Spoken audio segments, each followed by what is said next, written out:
Thanks for inviting us in. It's now 11 o'clock. The frigid water of the Potomac River tonight is a dive site. NBC News reporting crews have now pulled 2 black box data recorders from the wreckage. And in the last 20 minutes, we just got photos of the plane's voice and flight data recorders from the NTSB. Those dive teams are going to be back out there in the morning, working to recover additional victims of last night's crash.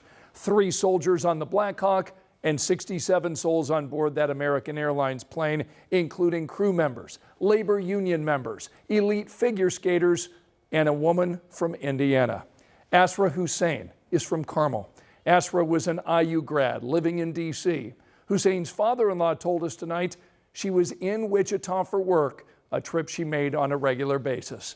Tonight we want you to hear from her husband and the man who officiated her wedding. 26-year-old Asra Hussain was on the airplane that collided with a U.S. Army Black Hawk helicopter. Asra's husband, Hamad, was at the airport to pick up his wife from a business trip. I always pick her up from departures, and I always help her load the bag into the car and give her a big hug and a kiss, and then off we go. I had dinner waiting at home. Anchor Lester Holt talked with Asra's husband. What do you want us to know about your wife? My wife was such a giver. She gave and she gave and she gave, almost to the point of where she didn't think about herself enough. Asra married her college sweetheart. Ahmed El Amin officiated the couple's wedding in 2022. She was very happy, joyful. Not only that she was happy, but she made everyone happy. She made everyone celebrate with her wedding. The midair collision leaving so many people grieving.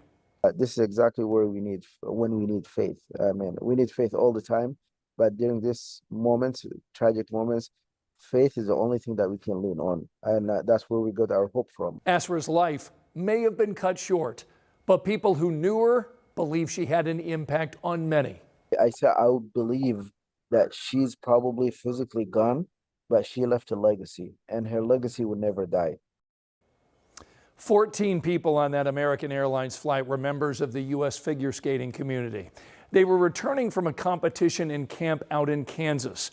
Young Olympic hopefuls and former Olympians on board the plane. 1994 world champions Zhenya Shishkova and Vadim Novmov. Their friend Elena Lunin has coached figure skating in Fort Wayne for more than a decade. She says they grew up together and competed against each other. Lunin says she got a text from one of her skaters at Nationals telling her what happened. It's a lot of life lost. It's 12 athletes, young, very talented athletes was on the plane at the same time. So it's plus their family, and it's just heartbreaking.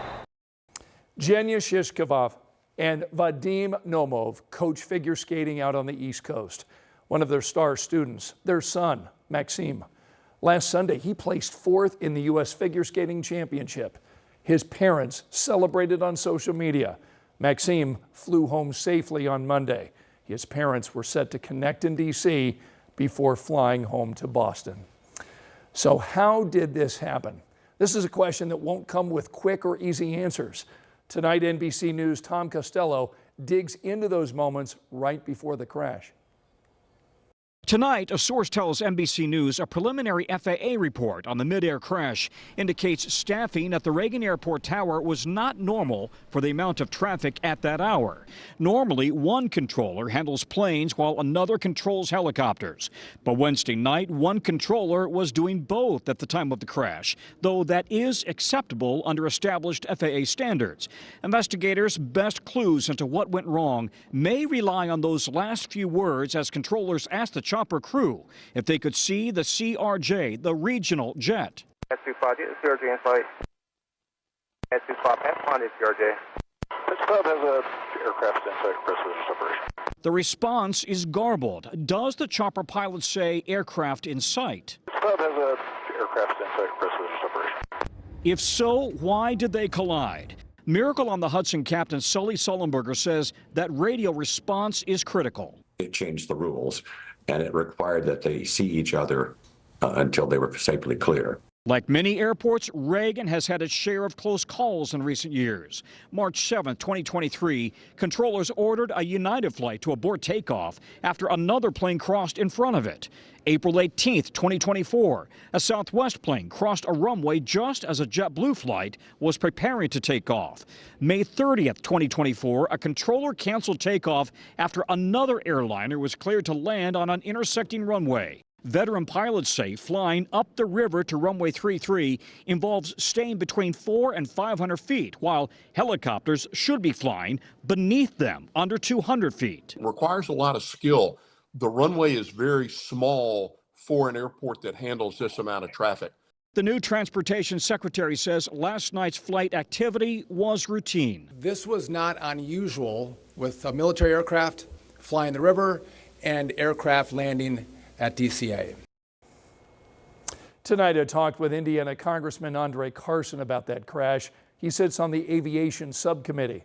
Carson told me that helicopter seems to have been in the wrong place at the wrong time, broadsiding the airplane. But Carson told me it's important to remember that it's early in the investigation and it's not the time to speculate, saying lawmakers will be talking about what happened in detail and how to keep this from happening again. But now those of us on committees of jurisdiction like transportation are trying to get to the root of what needs to happen in terms of making sure that our aviation safety workers are staffed up properly, that we have the proper administrators in there who can get the job done and efficiently and restore some confidence into a workforce that is very stressed right now. Congressman Carson went on to tell me he expects formal meetings about that crash to begin next week. Well, this investigation is just getting started. There is so much to learn about the people on these aircrafts and what led to that collision. We're going to follow it all. You can find our updates just as soon as we get them over on WTHR.com.